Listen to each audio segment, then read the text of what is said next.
My billionaire ex-mother-in-law slid this leather folder across her glass desk and told me she would give me $20 million in cash if I let her raise my twins instead of me. She said it like she was offering to buy a car, not two small humans, with my eyes and my laugh. And the ugliest part of this story is that for one horrible second, I actually thought about saying yes. I was standing there in her corner office looking out over the city I could barely afford to live in, my shirt still wrinkled from wrestling my daughter into clothes.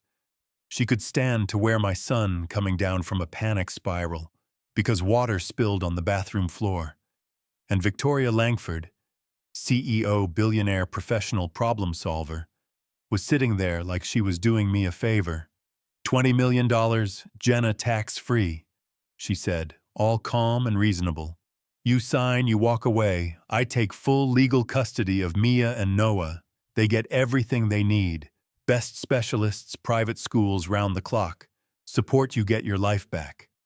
And she smiled this polite little smile like we were discussing a consulting contract, not whether I would stop being my children's mother. I picked up the papers, my hands shaking words like custody transfer and permanent waiver blurring together. And I heard myself say in this weirdly calm voice, "So you're offering me $20 million to stop being their mom?" And she did that sigh rich women do when the barista gets their order slightly wrong. "You'll always be their biological mother, Jenna. I'm offering to be their parent, the one who raises them." It's an important distinction in the paperwork. And in my head, something snapped, because if you've ever been broke and exhausted enough, you know how loud that little voice gets. The one that whispers, and what if this really would be better for them? What if you are holding them back? To understand how I got to the point where I didn't immediately throw that folder back in her face, you have to rewind to that same morning in my very not billionaire apartment, where the day started with me kneeling on the floor in front of my 5-year-old daughter, holding a pair of soft sneakers like they were weapons. "Mia, sweetheart, we have to go," I said, trying to keep my voice soft, while my insides were screaming about the time she was spread out on the carpet in dinosaur pajamas. Bare feet, arms locked over her chest. "No shoes," she said, flat and certain shoes hurt. And if you don't live with sensory issues, you hear that and think, "Oh, she's just being difficult." But if you do, you know exactly what I mean. You know that for some kids, seams feel like needles and tags feel like sandpaper, and certain fabrics might as well be made of fire. Remember what Dr. Lopez said? I tried again. "New shoes feel weird. At first, your feet need time to get used to them." She kicked one sneaker under the couch, her little face tightening. Meltdown clouds gathering. And right on cue, I heard my son yell from the bathroom, "Mom, water, it's everywhere." I abandoned Operation Shoes and ran. Noah was standing there, frozen water pouring over the edge of the sink. His socks soaked his whole body, vibrating with panic. Sudden messes are like alarms in his brain. They pull the floor out from under him. I dropped every towel I owned on the floor and turned it into a game. "Okay, superhero, stand on this towel like it's your surfboard. You're stopping the flood." His shoulders relaxed just enough to breathe, and while he balanced clutching his blue stress ball, I checked my phone. 3 missed calls from Victoria's assistant, and a text that said, "Ms. Langford will wait 15 minutes after that. She'll have to reschedule for next month." And that one line carried a whole list of invisible threats next month when Noah's neurologist follows up, and I still don't know how I'm paying the copay next month, when rent is due again next month, when I'm still juggling therapy schedules with a job that barely covers groceries. Somehow, with bargaining and bribery and that special brand of physical comedy only single parents know, I got them dressed. Mia in the same soft t-shirt she always wears because anything else makes her skin crawl. Noah in mismatched socks, because the blue ones he likes were too tired. Both kids strapped in the back of my 12-year-old car as I drove them downtown to the glass tower where their grandmother lives like a queen. You know that feeling when you walk into a building and you feel like you don't belong, like everyone can see the discount shoes and the dark circles under your eyes. That's Langford Tower for me. Her assistant met us with that smooth professional pity. Ms. Langford is on a call, the children can wait in the playroom with me, she said. And I smiled in that way you smile when you're holding your ground. They stay with me. Because the last time I left them in Victoria's care, she sent them home with tablets that came with monthly fees I couldn't afford. And I was the bad guy when the learning games suddenly stopped working. Then Victoria appeared at the end of the hallway, silver bob, perfect navy suit, cut within an inch of its life, eyes flicking to my watch. Late, she said to me, no. Hello, then her face softened for the twins. Mia, Noah, come give Grandma a hug. Noah pressed into my leg. Mia ran straight toward the diamonds on her wrist. Of course she did. Shiny things are still shiny when you're 5, even if they're attached to a woman who thinks your mother is a bad investment. Her playroom looked like a catalog page for inclusive luxury childhood. Sensory toys from Europe, educational games that actually match my kids' developmental profiles. Adaptive seating, everything color-coded and beautiful. Honestly, standing there watching them light up at all that stuff, it was like being punched and hugged at the same time, you know? Because I knew how much easier certain days would be if we had even a fraction of that. In her office she sat, I stood. The city glittered, and she said the line that split my life into before and after. I've been reviewing the reports from Dr. Lopez. She said, casual as weather talk. My spine went rigid. Those are confidential. I said, probably a little too sharp. She waved a hand. Ethan shared them. He is their father.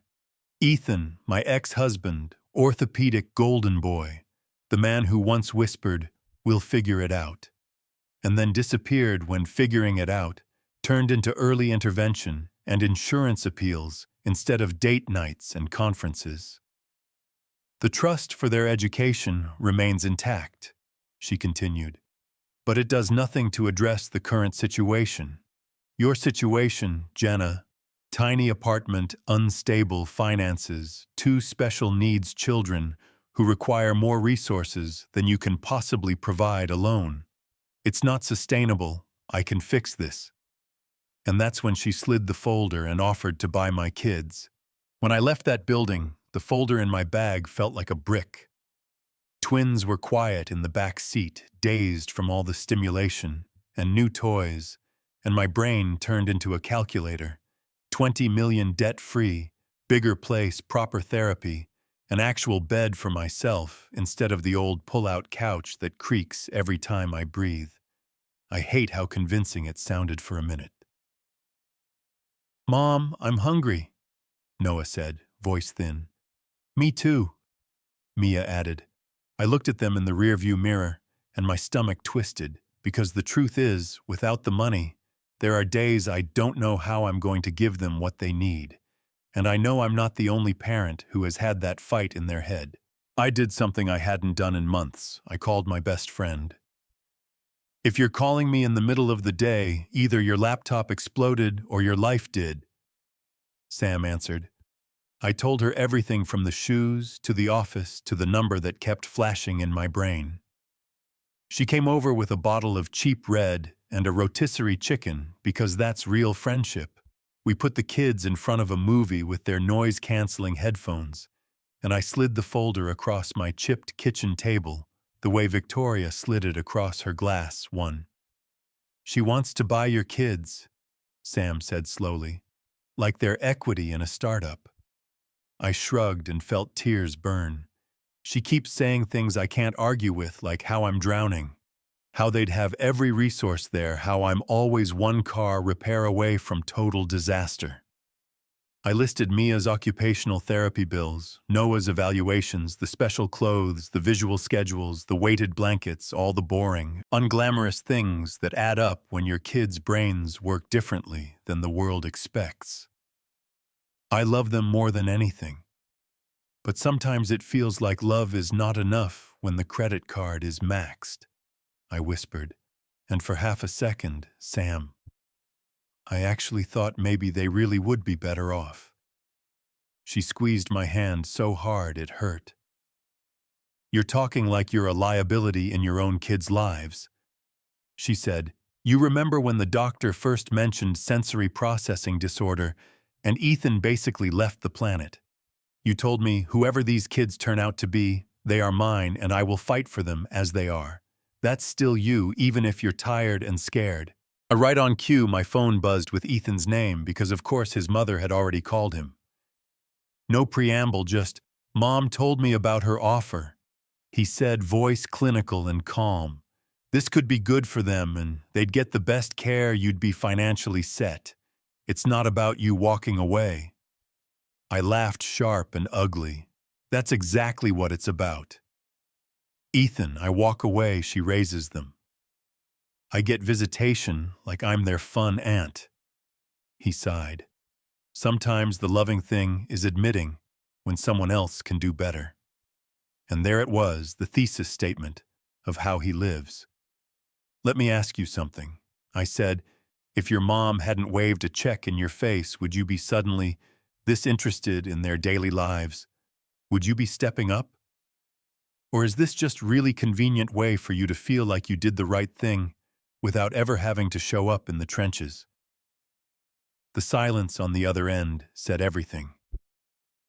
I'm not selling my kids. I told him if you want to help, then help increase child support fund therapies show up, but they are staying with me. I thought that would be the battle.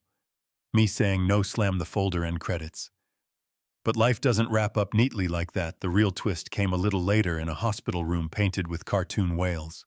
A week or so after I turned down the money, Noah woke up on fire, cheeks flushed, eyes glassy, a rash creeping up his neck. He never complains about physical stuff, so when he whispered, "Mom, my throat hurts," I knew it was serious. His pediatrician took one look and said, "You need to go to Children's now." So there I was again, juggling a sick, anxious little boy, a daughter who hates hospitals almost as much as she hates socks, and a waiting room full of noise and fluorescent lights. They needed blood and IV antibiotics, all the greatest hits. And if you've ever watched a kid who's terrified of needles try to be brave while strangers tape things to his skin, it breaks you in a way I don't know how to explain. We finally got settled in one of those family rooms, Noah drifting in and out with the meds, Mia curled up with her headphones and her stuffed dinosaur. And at about 8 in the morning, before visiting hours, technically started, guess who walked in, perfect hair, perfect bag, like she owned the whole floor. I came as soon as Ethan told me, Victoria said, setting down a heavy gift bag and going straight to fuss over the monitors. I brought an air purification unit. The quality in these rooms is questionable. This one is hospital grade, the same we have in the twins' rooms at my house. She started unpacking it without asking. That's not necessary. I told her, stepping between her and the plug. His lungs are fine, the doctors know what they're doing. She gave me a cool look. I was flicking over my wrinkled t-shirt and sleepless face. You look exhausted, Jenna. This is exactly what I was talking about in my office. You cannot keep doing this alone. It isn't sustainable. One infection and everything falls apart, whereas I can ensure stability for everyone. Before I could answer, Ethan appeared behind her in scrubs, and for the first time he looked less like her soldier and more like a man caught in the middle. He watched me walk Mia through her breathing exercises when the beeping got too loud, watched me advocate for Noah to have the one phlebotomist who knew how to work with him, watched me explain to the nurse why certain textures would send him over the edge. And later, when we were alone in the hallway, he said quietly, I didn't get it before. Not really, I saw charts, not this. He gestured toward our room. Whatever I thought about Mom's plan, I was wrong about one thing: nobody on earth knows them like you do. And that shift, that tiny confession, turned out to be the first crack in Victoria's perfect plan. And then she made a mistake, a big one, the kind you can't smooth over with donations, A few days after Noah came home while I was at my laptop trying to catch up on client work, my phone rang. It was the twins' preschool director, and her voice already had that tight edge that makes your stomach drop. "Ms. Cole, Mia's had a severe meltdown. We haven't been able to calm her. She's asking for you." My heart just stopped. What happened? Did she get hurt? No, it started when her grandmother arrived to pick her up for a dental appointment. I stood up so fast my chair fell. I didn't schedule any appointment. I said, trying to keep my voice steady. "You weren't authorized to release her." There was a small silence on the line. Mrs. Langford presented documentation authorizing her to take both children to medical appointments. It had your signature on it. And that's the moment the story flipped right there. I told them in no uncertain terms not to let anyone take my kids, grabbed my keys, called my lawyer on the way because by this point, I had won thanks to the one person in that family who actually seems to care more about children than about optics. Ethan's sister Michelle, who cut ties with her mother years ago and now works in social services, she'd seen this pattern before: rich parents who think they can solve everything with money and control. She set me up with Catherine, a family attorney who specializes in neurodivergent kids and parents like me who don't have war chests. At school, I found Mia in the sensory room, face blotchy, clutching her headphones. Her teacher looked shaken. "We're so sorry, Ms. Cole. She just lost it when we tried to take her." Noah was in his classroom, withdrawn, lining up blocks instead of playing. The director handed me the authorization form, and yeah, my name was at the bottom. My signature was just wrong enough that I knew it wasn't mine, but right enough to fool someone else. My whole body went cold, because this wasn't just pressure anymore. This was an attempt to physically remove my kids from my care against my will. Catherine didn't waste time. She just handed us exactly what we needed. She said, flipping through the document, "This is forgery and attempted interference with custody. Judges do not like that we're filing for an emergency protective order today. You document everything, get written statements from the school, and then you let me go to work." When Ethan showed up at Catherine's office, because of course his mother called him raging about overreaction, he looked genuinely horrified reading that fake authorization. "I swear I didn't know she did this," he said, looking at our kids playing quietly in the corner of the conference room. "Whatever I thought before, this is too far." And when Catherine asked him point blank if he'd be willing to sign a sworn statement about the $20 million offer, about how his mother had been pushing him to support her, about how she'd gotten medical records behind my back, he said yes, right there in front of me, no consulting with mommy first. And in that moment, I realized something I hadn't allowed myself to hope for. I wasn't fighting alone anymore. The emergency order went through the court, basically told Victoria, no unsupervised contact, no picking them up, no surprise appointments, any violation, and things get ugly. She responded with more lawyers, more reports, more noise, but the tide had shifted. She was no longer the concerned grandmother. She was the woman who tried to forge her way into custody. Mediation day felt like walking into a final boss fight. She came in with 2 attorneys and a child development expert she'd hired to say phrases like optimal environment and maximized potential. I walked in with Catherine, and this still surprises me when I say it. Ethan, on my side of the table, the mediator, explained, "We were there to find a solution in the twins' best interest."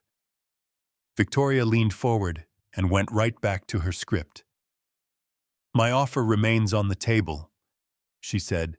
"20 million full custody. The children get the life they deserve.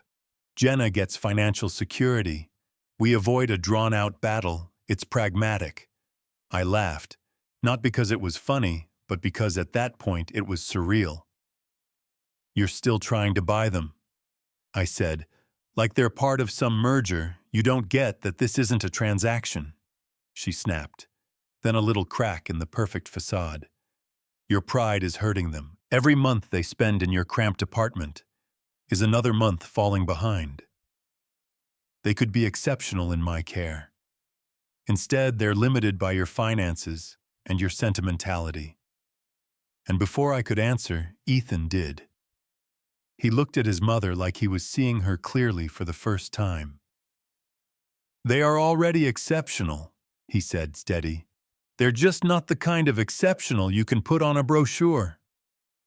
Mia refuses certain clothes because her skin feels everything. Noah lines up his toys because that's how he makes sense of the world. They don't need to be corrected.